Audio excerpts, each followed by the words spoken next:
ตากาหนุ่มตากาเท่าเจ้าข้าปาปีเอาเขากูก็กูก้อนกูยิงกูใจกูนายกูปู่กูก็กูก้อนเตรียมเรียกเตรียมอย่ามาเก่าทำปานเช็ดแช่นเพลก้อนเหล่าลูกเหล่าล้านเอาเจ้าวานจีนาซาถาตราชีเดียเช็ดธรรมะเศร้าหนาตราสักกามโดยตาเสียงฝ่ายนอกไปแล้วเฉียเจ้าก็อย่ามากูตูนกูป้ากูกันกูจ้องจานห้ำไรต้องก็หุ่มต้องจานต้องก็หัวต้องเป็นจ้องสามมวนในมือในอ่ำกาโกนไกวปารังผีผีทวดผีเมียเดียวผีอันเปิ้ลที่ว่าผีอันเปิ้ลศาสนางาถ่วงกับอันหูป่องใส่เรียงนั่นอ่อนจันมาถ่วงมาเย็นตราต่อพระเปลี่ยนเจ้าตั้งสิ่งตั้งหลายเอาตราหมุนจ้างเตี่ยมเจ้าว่าตราหมุนจ้างเจ้าเตี่ยมเจ้าเปลี่ยนตราพระเปลี่ยนเจ้าเยาอันที่โตแต่ใครในปันขุนันนางต้องที่จ้องสอมมวนเนี่ยตลาชอดโกนว่าตลาชอดโกนพวกคนถ่วงก็ดีผีถ่วงก็ป้อมยาเดียว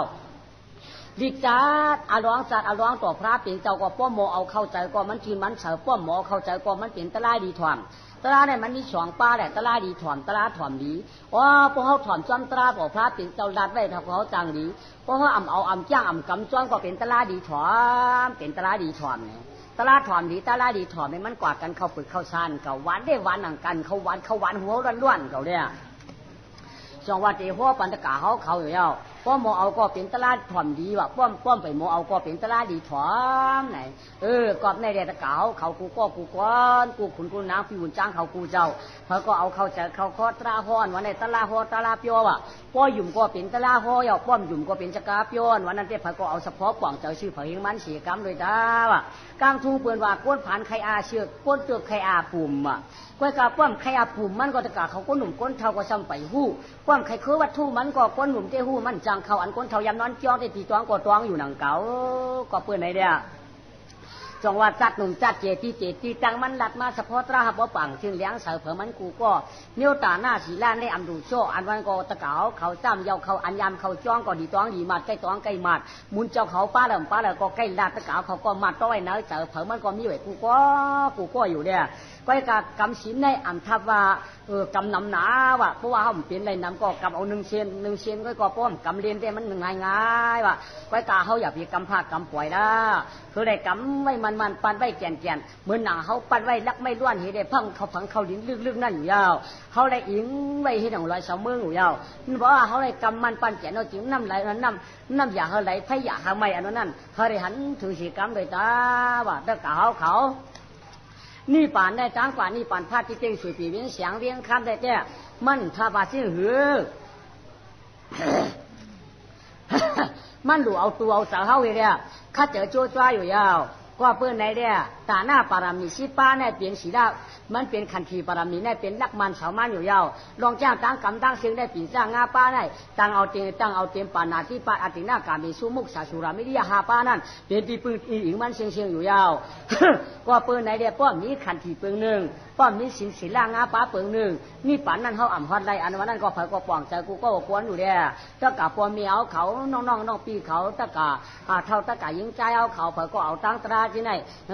กว่าวุยผ่านนะโมโหเจอเผยมันสีกรรมเลยจ้าตลาเนี่ยตัวมันหักเขาก่อเพราะว่าเขาหักมันก่อมันหักเขานาพอเขาจังมันก่อมันจังเอานาก็เปิดไหนเด้กวนเอานาโลกาในมันอยู่ด้วยมันอยู่ด้วยซึกด้วยเสือมันอยู่ด้วยจีอยู่ด้วยหลานด้วยชวนเนี่ยอ่ำเจ้าว่าชื่อเฉียวเลยซัมโบเบียกองป้ากลางมาค่อยๆก่อมเจอหน้าสาวเขาเนี่ยก็เป็นชุกเป็นเฉียวอยู่วันกูวันอยู่ยาวซัมโบเป็นหลานเป็นชวนอยู่กูวันอยู่ยาวชวนนั้นวันชวนอีสังศีลาเขาก็จังมีชวนตาหน้าเขาก็จังมีจวนยาวภาวนาเขาก็จังมีจวนยาวเจียนจ้าตัวดีอย่าไปว่าตราพิตราผลนะตราแจกตราหมานป้อมมีตั้งไหวผ่านแต่อันจวนตาหน้าเขาใกล้เป็นอีสังเพราะวันนายเชิงเขาเตะเฮียนดูเดียวเขาตึกจู่ตึกขึงตึกฟองอยู่เพราะในเจิงสามีก้นเสียก็อาสักกี้อาสักใหญ่อาสักมันก็ได้มา63 เช้าเป็นตีปืนเขาตันก็ได้สัง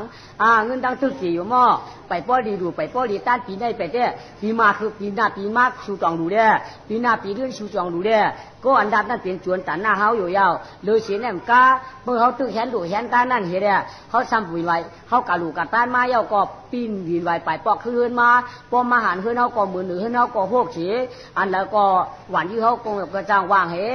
ผ้าเขาก็จ้างหายกลุ่มเป็นขี้เป็นอยู่ตั้งหลายเจ้าเนี่ยก็ขั้นเปียวขั้นป้าแต่ขั้นเจอเนี่ยไม่เจน่ะดีก็เอาตั้งแต่ลำตัว3 โม 5เขาเลยเป็นตั้งป้องตั้งหลายศิรินาเป็นวิตนาก็จ้างเป็นจวนตันหน้าเขาอยู่ยาว ส่วนศีลาก็ตัวเป็นนั้นหนังเก่าเขากันจ้างกำเปลี่ยนจ้างงาป้าว่าปานาที่ปั้นเอาสังตายกามีสู้มาความมีเป็นกวนไหลพอเขากำเต็มอุปีเก้าอ่ะมุกสาวตาคอกำเปี้ยนแดนเมาก็เขาเต็มลาดว่าคอมิยมญาติสุรามิริยาเขาเต็มกินว่าอาตินาตานาโปเลยพิษฉินลองตั้งนันลองตั้งดักปืนเขาเต็มเฮ็ดยาววันไหนเขาว่าเขาจ้างกำดีไหนยาวใกล้มีส่วนศีลาตะกาเขาว่าศีลาเขาในใกล้ติดอีสังหลามาจวนมันพวกไหนเต้จึงมาก็อ่ำเจ้าว่าหมุนจ้างหันปืนเฮ็ดจะเขาว่าใครกินไข่เตี้ยล้วนสัมนี้เขาหลักต้นกินก็เป็นจวนศีลาเชียนหนึ่งอยู่ยาวจวนในมันอ่ำเจ้าว่าปืนมาจวนเขาอ่ำเจ้าจะเขาขึ้นจวนจะเขาตั้งจีนเขาขึ้นจวนเขาตาหวาตาเขาขึ้นจวนเขาก็ปืนไหนเด้จวนศีลาก็มันจังมียาวจวนตาหน้าก็มันจังมีปืนกาเจ้งไหนเด้ตะกาเขาเอาเจอตลาเฉลี่ยหวยผ่านเขาเพราะมันเจี๋ยก็ชอบเตะกำสินนอนจ้องเขาในปิ่นตลาสั่งสอนสูงมากเรียกอย่างเมื่อเก่ายาวชวนภาวนาเขาก็ตึกมีเมื่อเขาตึกภาวนาอันนี้จะตุกข้านาตาก็ได้สังตึกเข้ากรรมฐานที่การอยู่เล่นนั่งสัมป้อมตุ้งอ่ำหนึ่งก็ได้สังกำนันยุ่งหนึ่งมายุ่งสัมบาคบกำนันสัมไข่ตัวสัมไข่แหม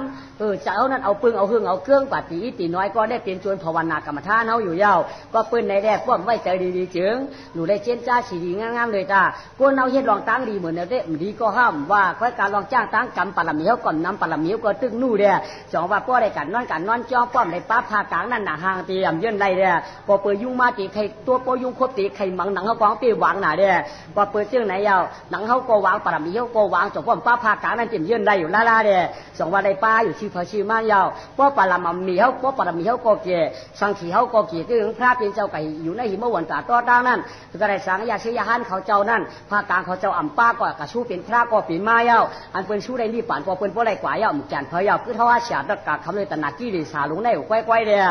ว่าปือว่าปรมีเขาในนั้นเจนะอันใดก็ปรมีเขาในอัมมันนำเจเด้มันจังรู้จังคืนจังรู้ติ๊กๆเลยนะล้อก้าสังขารตราตะกาเขาเจนจ้าเอาดีๆเสียกรรมเลยตาอันนางพระเป็นเจ้าจุนละเองก้าไปดีจากก้านั้นจุนจ้าระยาวเขาหาเสียตะกาในไปจุนจ้าระเอ็ดหนึ่งจึงอย่างก้าไปดีจากก้านู่นเดือดเขาก็ตัดจุนยินจุนยุ่งก็ว่าหมังยิงหมังใจหมังนายหมังผูกก็อัมดูเลยตั้นใดก็ยังมีรู้ก่อนความใดแน่เมื่อนี้ป่านนั้นเขาตีเห็นถือได้กาอันวันนั้นตะกาเขาเวผ่านเอากลางเสียกรรมเลยตาความใดได้พระเป็นเจ้าสั่งสอนสูงมาเฮาป้อตู่เฮาในอ่ำตุกข้าก็อ่ำหันตามตุกข้าหน้าป้อตู่เฮาในอ่ำขึ้นอ่ำดองช่างก็อ่ำหันตาอันนี้จ้าน่ะตัวเฮาในป้อมหมอโบริผ่านได้อ่ำหันตั้งอันนั้นตาน่ะกอบในได้ป้อมตุกข้านั่นวันดำวันไหนก็ป้อนไหนมากเขาพักเตมาหน้าหวานเหวันดำวันไหนเขาพักเตมาหน้าอูเบวันดำวันไหนเตียกาเตมามีการมีเฮยินได้ไปดินเสียปอกให้ป้อนในจึงพระราก็ใครลืมเยาหน้าตะลาก็ใครลืมเยาหน้าสังขาก็ใครลืมเยาหน้าลองหลู่ลองต้านเอาใจจีเรนาให้ได้ตูเจ้าเก่าไก่ยากู้สู่วจีกู้สู่มานอกู้สู่เอาเป็นปุกกูเต้าหลู่ต้านคัดเถอจูใจเฮ็ดแหนมชูมีเยาหน้าชูวามือจี้ชุบจี้มือเหนือกว่าเยาหน้าก็เปิดในแด่ตั้งหลู่กอตีเลือกมาเยาตั้งมือกอตีมือมาเยาก็เปิดไหนตะกาเขาเจียนจ้าดีๆก้อยกากก้นเขาในป้อมหูจ้างตั้งทุกข้าในมีปั่นพัดจีติงสู่วิวิงเสียงเวียงคำนั้นอ่ำนับตัวถึงในแด่พอหูจ้างทุกข้าหูจ้างอนัตตาหูจ้างอนิจจามันเมในสามป้าในนี่ปั่นมันจ่องจำมาที่เเปิดในแด่ในเป็นกลางสั่งสอนสูงมากก้นเท่าก้นเกี่ยวเขาตั้งสิ่งตั้งหลายเขาได้หมายจะต้องไว้มันจะกำหมุนจ้างเจ้าหน้ามันเป็นกำพระเป็นเจ้าหนักไว้นายในเจ้าจึงเจ้าพ่อเตะหัวไหนตั้งขึ้นก็คุณหลายนางหลายเขาก็อยู่ว่าขยินน่ะปุ่มลองต่อพระเป็นเจ้าลองพระเป็นเจ้าวันนั้นจ้ำเดี๋ยวในปัญสักสีสารก้ามันดูก่อนอ่ำเจ้าว่าลายดีว่าอะไรมันเป็นมาอ่ำเจ้าพระเป็นเจ้าราชสีย่อมก้าปีเนี่ยชีสุขามิเขาเตรียมไว้เนื้อจีอันนั้นก็เตรียมไว้เนื้อเหมือฐานก้ามหวานตั้งยนคนเปลี่ยนความใจเหมือนเต้นไฟเนี่ยปันขุนนั้นนั่งต้องจ้านอนจ้องชอบเจีอยู่ยาวเขาป้อมขัดจำเตรียมหนุ่มเตรียมเท่าตั้งเสียงตั้งหลายแด่พอใกล้ถอนตะลาก็จะเงียบพอใกล้เวตะลาก็จะเรื่องงานวันนั้นบอกจะอยู่กูกลัวอยู่ตะกะเขาค่อยกายยืดใจเอาเขาเปิดถอมเอาดีๆตากางทุ่งเปืนกำพองซ้ำบะถอมดิจัดในจังมีอาโจฉังถอมอาปุ่มนั่นจังมีอาโจฉังถอมจัดหนุ่มในเฮือตาหนาเพตื่นมาก้อยที่รัวผ้าเขาอย่าต้อซาเขาอย่าก้อยในก็ทำอันมีว่าอันว่ามากก็จางมีอยู่ยาวไว้กาการทุ่งเปินว่าป้ออ่ำหนุ่มก็อ่ำจ้างเกี่ป้อมเกี่ก็อ่ำจ้างตั้งหน้าตะเก๋าเขาว่ามันหนุ่มเยี่ยวจ่องเกี่เพราะมันเกี่ไม้เอาก็จ่องจ้างเป็นพระเขาก็จ่องจ้างได้นี่ป่านอยู่เฮ็ดเอาเฮ็ดพันนาหาวางทัดทางหมูจะเท่าร้อยตะเก๋าเขาที่มันนี่เอาลาบเฉพาะตะละอันร้องเป็นเจ้าเฮ็ดจัดก่อนอ่อนเผามาไถหน้าดูก่อนหน้า พระเป็นเจ้าวาเต้จึงกวนเอาในบ่ได้จ้างได้กำเต้อันใดก็ดีสีเปิ้นยาวชินสีด่างงาปลาลาล่ามกำไรตั้งเชียงกูมันเชียงหน้าสีก็กำเอา1ชิ้นก้อยก่อมเปลี่ยนช้างว่าก้อยกับพระเป็นเจ้ามือติจ้ามันเจ้าแก่มือมันเจ้าเป็นอันร้องนั่นกำเอาชิ้นกำมีชูก้อยก็ป้อเป็นชัดเชชูจ่อยอยู่ยาวเป้จัดเดปันเดป้อในจึงลักทักปันเดป้อในจึงตีเนปันหลาซักเนปันศักดิ์ศรีแล้วก็พระเป็นเจ้าอยู่จ้องเลยในหัวตราหดหูในก้อยในป้อในจึงพระเป็นเจ้าอยู่จ้องน้ำมึงหลาจะอยู่เลยอยู่ในจ้องมึงหลาสักจูปีตึงมึงข้ามอยู่ยาวตะกาตัวมุญญาคนอข้ามเป็นตะกาตัวมุญญาคนอข้ามนั่นมันเป็นผาป้อในจึงอันเป็นตะกาตัวเจ้าพระนั่นมันเป็นปิงว่าสารมามังคีอยู่ยาวว่าในแด่พระเป็นเจ้าฮอตยาอยู่จึงปิงว่าสารมามังคีสัมขยันเฉพาะตราคนจ้างคนกำเลยเขาป้อมีไว้สักเสียชิ้นหนีไว้นั่นเดี๋ยวจ่องในบางพระเป็นเจ้าฮอในรองเลยสีราหงาป้ากำป้าเดี๋ยวกอมแนบอันว่านั่นบางพระเป็นเจ้าลัดในผีสางสัตว์ก้นอยู่ยาวพระเป็นเจ้าก็ดียาเพราะว่าตะกาตัวขาไม่สักเสียสองเราปั่นจ้าพระเป็นเจ้าติดต้นแต่แค่จัดเป็นลัดในจัดก่อนอ่อนเผาปันเก่าหึงหนักกำผาจัดแต่เต้าปันก่อนยังมีเก่าพระเป็นเจ้าตีนี่นั่นถึงเติมมึงคำปราณากีรูปราณาสีปีกีรูก่อนว่าคำไหนนาท้ออันว่าเป็นเปิ้ลถอนบ่วาสนาพระเป็นเจ้าตีวาสนาดอนดอว่าขุยตัวน้ำดีนอกเป็นชายวะนะเตียนห่อปันผีก้นอีกตาลายถ่อมแจงเลยก็ไม่นะปุกท้อเนี่ยเป็นชื่อพระเป็นเจ้าปุกท่าเป็นชื่อพระเป็นเจ้ายาว่ะพินซามาเดติที่ก็ว่าเป็นอันใดก็เป็นชื่อพระเป็นเจ้ายาว่ะก็มีอาชินพิวัตรอนว่างกว่าปืนลองได้ดังลองไปวันนี้กี่กว่าไม่รู้ก่อนเอากี่แก็บมันมือมันจะเฮ็ดปิ้วมาปรามีกี่แก็บมันรู้ก่อนว่ากี่แก็บมันเมื่อละจึงมันเนี่ยเราสิงเตือเมืองคำปราณาสียาวก้อยการเราสิงเตือเมืองคำปราณาสีในวันก็เฮืองเมืองก็เฉยเผยก็มุนก้นก็แก้กล้าถางกล้าขายทางข้างขายแต่ที่ว่าเอาของหลายกันเอาของหลายมาเอาของหลายเก่าตื้อน่ะมีพระก็ให้แค่เป็นสัตว์เทกีด้วนเคลื่อนซ้อนกันซัมป้อเป็นทับมันอับจ่อฉางวันมันอับจ่อฉางวันก็ป่าเมืองก็เปียงเวียงก็มุนก้นก็แก่ก้นก็จ่ออันเราสิก็มันเปียกกูลองกูตั้งแหละเมื่ออันไก่ดักหางนางหลักซีนป้อมดินปีนย่ำมีมือมันคัดลองหนาวว่าไก่ดำต่อ5ปีนตีอีก้อยก็ปืนในแด่ในเมืองปราณาสีในจ่อสีปืนตั้งจริงตั้งหลายเอาต่อว่าปราณาสีเปียเติงเมียวเมืองเนี่ยง่ายกวนเก่าป้อมย้อนไปสีมือนั่นว่าเล่นปราณาสีในเจ้านะว่ากำไรก้อยกายยังมีสองก็ผมมีว่าเฮ้ยขามีวันต่างห่วงว่ะก้อยกายสองขาในซ้ำกันนี้แฉกปีแฉกน่วงวันตันใหญ่แฉกขาในก็ใกล้มือแฉกขาอยู่กูมือกูวันว่ะมาปอกมีสองก็มาปอกมี1ก็ว่ะก้อยกายตอนตัดสิริกี้อันวันในตีเอาสังเฮ็ดนอว่ะเนื้อเฮือนเฮามีโคเฮือนว่ะก็เพิ่นอะไรเนื้อตัวเฮามีโคสินโคธรรมว่ะก็เอาในเต้นเฮือนโคน้ำมีน้ำตันแล้วก็ไปตันโคสินโคธรรมว่ะโคสินโคธรรมน้ำตันแล้วเป็นอาโจนัดปีว่ะสิริเมืองก้นดูโคนโคเย่แด่ไว้ทาแขกกู้กวนครับผมมีก็นี่ยังตึงปางกันอยู่ยาวเฮือนเย่ก็หลวมมีโคยาวคนเอาก็หลวมมีโคอยู่ยาวอ่ะโคอันเฮา1จ้าเนี่ยการเป็นชิ้นเป็นชื่อเป็นกวนว่ะโคอันนึงได้แล้ววันเนื้อสวนจะได้ก็เป็นแผ่นเป็นปีกว่ะโคอันมีเนื้อจิตเนื้อใจเขาเนี่ยเป็นโคสีด่างงาป้าว่ะก็เปิ้นไหนแด่ขาผมมีจ่อนกันเจียนจ้าได้อบกันอยู่ยาวผู้มันว่าว่ะเฮือนาเนี่ยใกล้มีแขกแก้มาไหนมาแขกก็มาดิบมาหลายมาก็ยายเปื่อยได้แก้มาก็เลยมาก็เลยนอนเข้าสารพัดนอนกัดเข้าสารบันเนื้อพุ่งนอนขันหิ้งตู่ยั่วดิอันหน้าเปื่อยได้แก้มา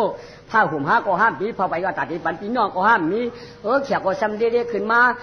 เฮ็ดแขกห้าก้อยเนี่ยตีเหือชูว่าผ้าตาติห่มเปื่อยห้าป้อนมีสีปอกสีเผาฤาษีแขกเก่าแขกมาแขกยาวแขกเรียกที่ขึ้นมาเยวันก็ซ้ำวี2ก็มาวันก็มี1ก็มาวงก็มี1ก็แขกตาติมายืนห้าในซ้ำป้อนมีขึ้นก้นก็ก้นขึ้นจังเฮ็ดหือชูว่าตีบ่มีผ้าเฮ็ดผืนชูว่าไหนครับนายมีมันก็ว่าใจทิ้งลอยว่าไหนกว่าถ้าป้อมจางว่าชูไข่โหหาจู้กันก็2เปียกกามันเดี๋ยวได้พาไว้3เพตองการเจอพวกเปียก็มันไหลชูไข่โหเปิ้นขายกันปล่อยเขียเฉพี่น้องช้างถ้อยเขาเจ้าลงมาพอไว้จ้าน่ะชูว่าเปิ้นขายผืนเปียว่าพอไว้3เพเริ่มยังว่าชูไข่โหนะก็หนาวน่ะหาจู้กันว่าไงผัวมันก็เฉย2เปียกมีมันก็เฉย2เปียกแหละต้องเปลี่ยนมาเปีย1มันจะเปีย5เปียกเส้นมื้อเดียวได้เรียกกำในจองกาซื้อมาพาไว้ไล่กูจ่องโดงผืนหนึ่งนาก็มันลีนาก็มันนาลีนาเข้มก็มันเข้มลีนาเพชรฉับที่มันก็กว้างนาก็ดีเอากาหุ่มปันพี่น้องเขียดได้ซับก็รวมเป็น3-4ก็ยาวซับก็หนาตึก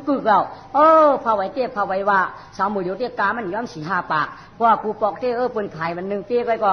ซับว่าเป็นพาไว้อยู่ยาวก้อยกากำในอันเป็นนายนั่นต้องได้จับต้องปลาตัวมาอยู่ยาวว่าจับต้องปลาตัวมาได้เอาเป็นมีหญิงมานอยู่ดีปีซ่านได้หน้าต้อง10 เดือนอยู่ยาวบ่ได้มา10 เดือนสิยาวกำใน อันเป็นนายเท่านั้นก็จองได้มีมาลูกใจอ่อนก็หนึ่งก้อยกากำในเตต่างว่าลูกใจเสือสองขานั้นว่าหือหลาเพราะว่าในจึงก็เปิดผัวมานั่นจิ้วจ้องอ่ำต่างจิ้วสางอ่ำนี้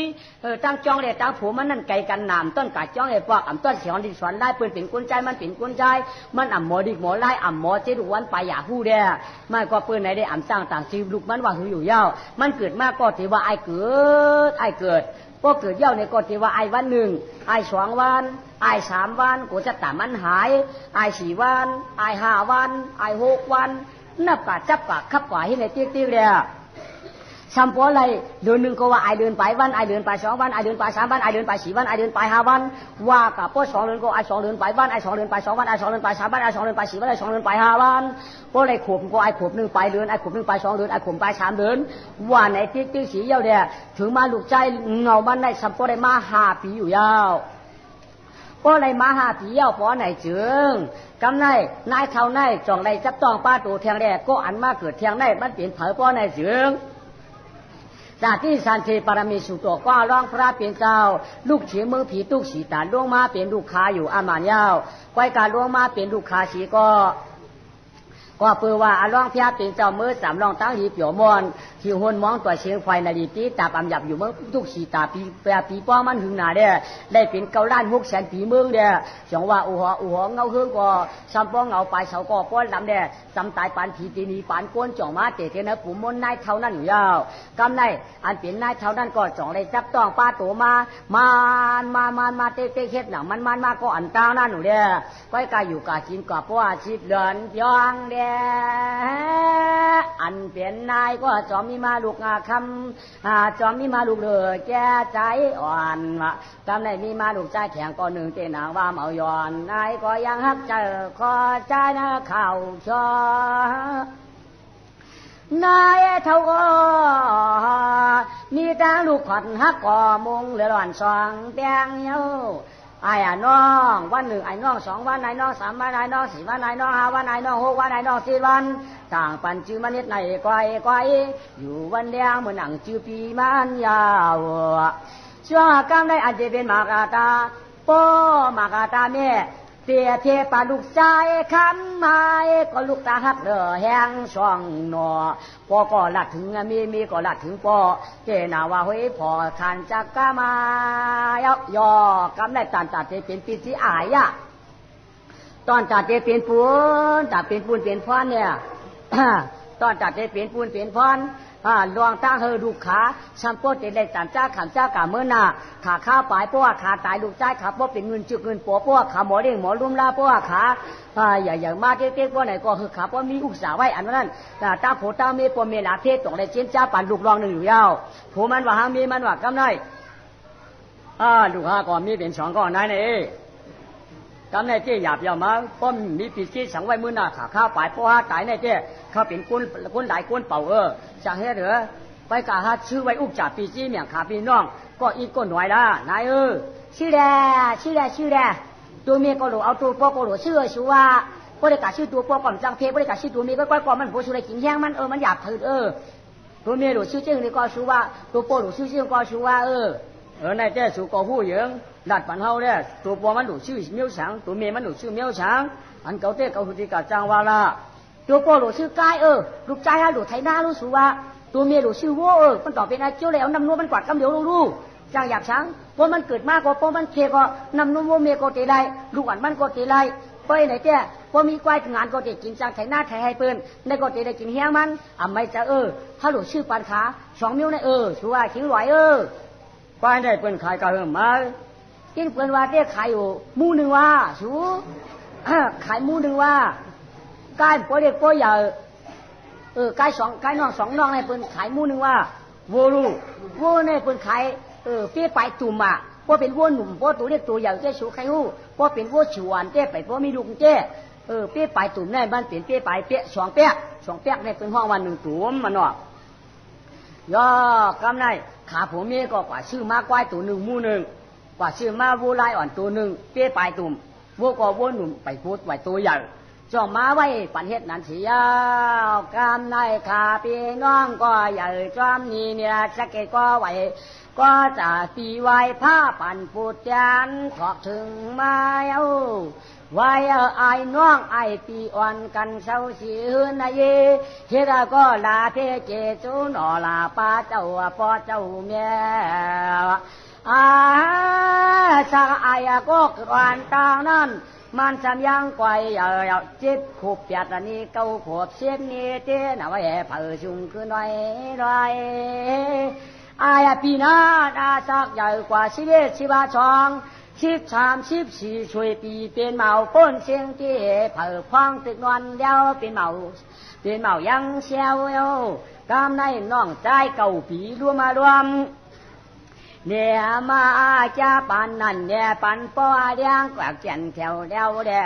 กำในตองความปานมือชื่นป้นลูกก่อนยาวโย่กำในโผมันก่อหนาวเมียมันก่อหนาวขาหนาวหนักกันว่าเมื่ออาชักลูกใจก็อย่างนั้นได้14ก็ปีมันนั้นได้14ก็น้องได้เก่าขบนั่นนะโยกะอันหนักเก่าชีไป6มาตกตื่นยัดตาผูตังมีว่ากำในเมียมันก่อมชาเจอโผมันก่อมชาเจอเป็นอันอยู่ยากย่านขานเจอกลางน้ำใครกินข้าวกลางค่ำใครกินข้าวข้าวใครย่ำน้ำใครกินปิ่นมือในก้นมวยเน็ตเฮ็ดเป็นโยกะอานาเกาชีไป6พวกให้พวกกว่าโผนักตั้งตัวมวยตั้งชิ้นในยิ่งกว่าเป็นนั้นก้นใจกว่าเป็นนั้นเอ็นจ่องเอ็นจันมวยขึ้นอ่ำจื้นอ่ำชาโยกะมาเตอร์เนื้อเตรียมวันหนังได้พูดว่าหนังโบราณพื้นหนังโบราณไฟคดนวลอยู่หิมมุกพีไฟนั่นอยู่ยาวก็ไม่หนาวมาเจ๊กหนาวมาเจ๊กหนาวมาเจ๊กหนาวมาเดียวนะไม่รวมหนาวในน้ำมา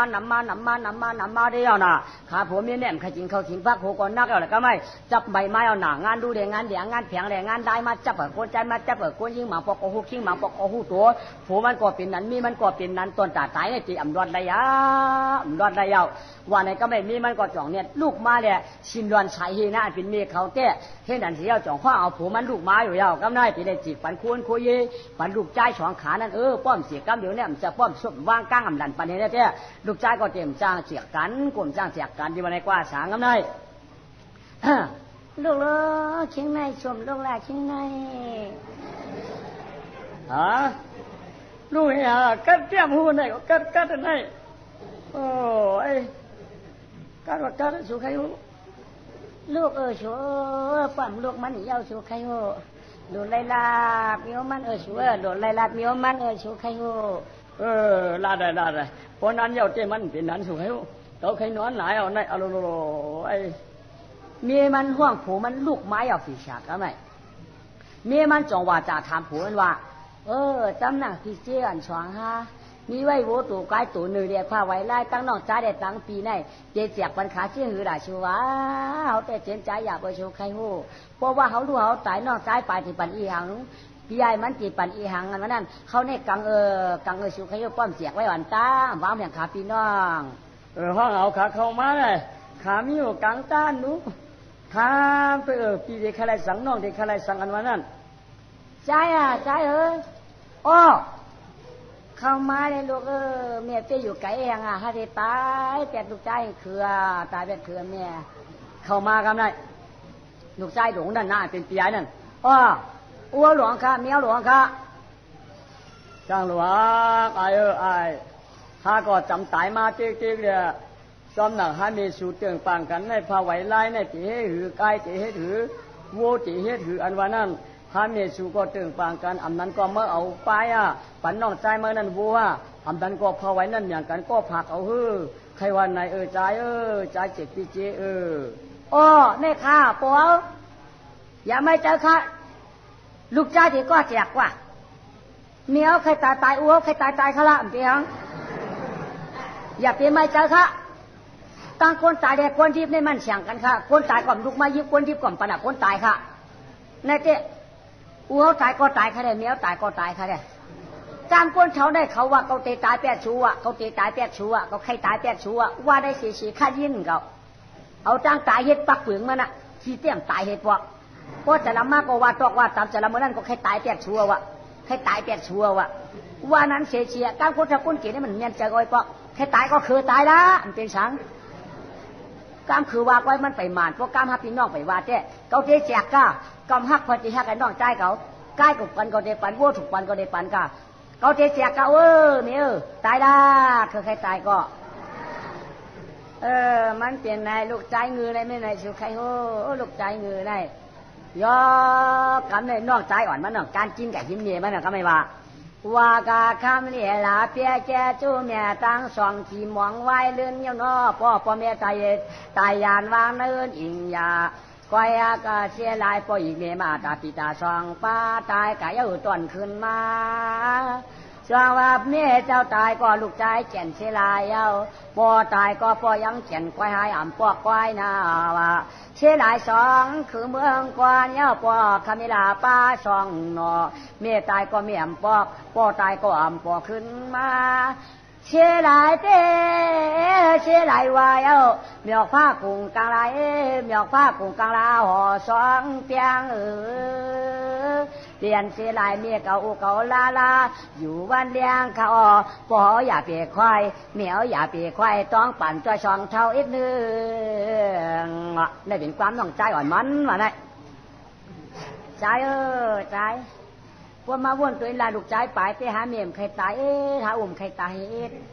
พิษจะว่าพิษจะพวกกามปีไอ้มั่มตายว่าใครไปกามเหลียวมาใครไหวไอ้กามปีเดียกามน้องป้อมกว้างเหมือนกันเรากามปีวันเหมือนกามป้องกามน้องกามเชี่ยได้พวกถ่อมกามน้องเปียกโกตายพวกถ่อมกามปีไอ้มาประดีไปกามเหลียวก่อนไอ้ใช่อำรัดในเมียสาวเป็นไพ่เคก็จำชุดยอมเมียลูกเก่าใจที่ได้ขาตายเข้าป่าเหี่ยวจะได้เพียวเขาช้างเชียงตั้งเปลี่ยนได้หรือเฮียมาตื้อขิงตัวนักหนาเต้กวาดหัวของท่านปอเมาป้อนนั่งอยู่เนี่ยมันอยู่ดีเศร้าตุยมึงพระใจพวกลูกกำกำให้ก็จะได้เป็นชัดเข้มนั้นก็จะมีเล่าการลูกใจมีอันปีไอเมื่อเตี้ยมมังกรปานิโยมังกรปานิโยมังกรก็มันมีอายุสังปีไอเมื่อเตี้ยมมาใครหัวไอดูมังกรปันกำดูมังกรปันกำก็คือใจไว้ก็หลวงบ้านมังกรขึ้นเขาในเขาก็ดูมังกรก็ใจหลวงบ้านมังกรปะเขาวันนั้นเมื่อหน้าได้2 วัน3 บ้านก็เมียใจคำสองอันหนอกำในใจขาดเพื่อนเอาสาดเย้ามาห่อเปลี่ยนแกนเพื่อนเอาสาดเย้ามาห่อเปลี่ยนกินแกนเอาเข้าปากเต้นเอาว่าหลงก่อชิมกันเรียนเย้ากำในตั้งกินตั้งสุมูลมดอ่ำย้อนกินได้ตายเขาเนื้อแผ่นดินกลางเย้าวายนั้นโป่งช้างและแข่งได้สีแสง7 วันอาขากำในปอกผ้ากุ้งกลางปีตาสิงซ้ำตายจวมเย้าพ่อเมียเสียงกามเย้าหนาวชีชยามพองบ่ตายก็กุนน้ำยาตาลายหามเอาตูตายขวัญเชียงก็เขาเนื้อป่าแสนช่องเถินกลางเอากาเปียดกันเนื้อป่าลงสร้างสีพ่อมันก็ตายแม่มันก็ตายแม่มันก็หายพ่อมันก็ตายพ่อขาก็หายหมดยาวเนี้ยอยู่กว่ากินกว่าอยู่กว่ากินกว่าอยู่กว่ากินกว่าให้นั้นเนี่ยปัดมาไรถึงมาหน้าต้องเดือน11ทุกถอง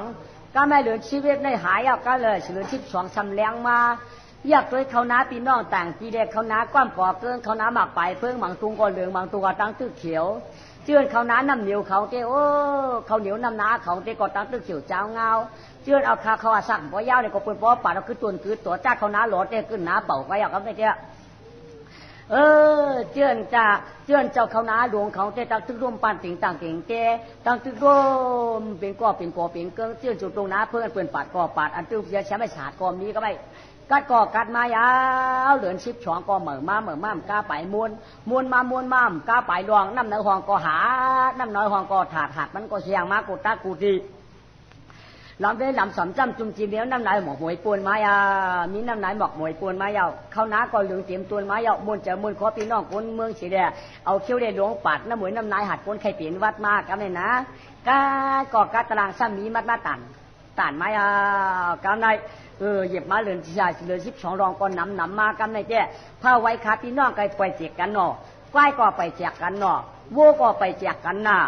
ก้อยกากำได้น้องใจมาในซ้ำนอนกัดจีเปิ่นปีไอ้ก่อมฮัดโหมน้องก่อมฮัดไหว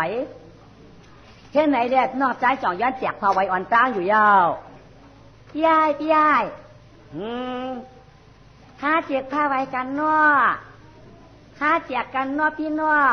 ผ้าไว้อันปอเมียวชิไว้ปันหานี่หาเจียกกันเนาะพี่เนาะป้อมเจียกในมันลีเปียไว้ใกล้พางอุ่นตาไว้มันอุ่นตูลงเนาะป้องอุ่นตัวกลุ่มหูกลุ่มตีในยงจากอุ่นดังห้าปีหาแจกกันในนอปีนอป้อมแจกแก้มดีปีหาแจกผ้าไหวลายดงนอปีนออ้อเมื่อใครแจกหาอายเพราะเมื่อใครแจกก็แจกเขาเตะลาดเนี่ยมั้งห้าเมียงกันก็คืนนั่นเหรอผ้าไหวก็เยอะอยู่ลูกป้อมเมียงกันก็คืนได้มันคือกาเปลี่ยนละเมื่อว่าอายแจกข้าแร่ปีเมียงก็คืนก็เมียงข้าแร่เมื่ออยากปีว่าเขาเรียกเมียงกันก็คืนก็อย่าไปให้ได้แจ๊บอย่าไปให้ได้เมียงกันก็ผักที่จะมือหาตากกลางจานก็เปืนหูตังกอดพวกเมียงก็กอดได้ก็หาเมียแกนเขาในเขาเป็นเมาเขาหลูหาปีโลฉูพร้อมเขาแจกมันมานะแจกได้พี่น้องใจเตะถอมว่ากะคำใจขมายพังเสือวันเนินมาเลื่อนเคียงเก่าก็เป็นน้องตามป่ายลุ่นอัวก้อยกา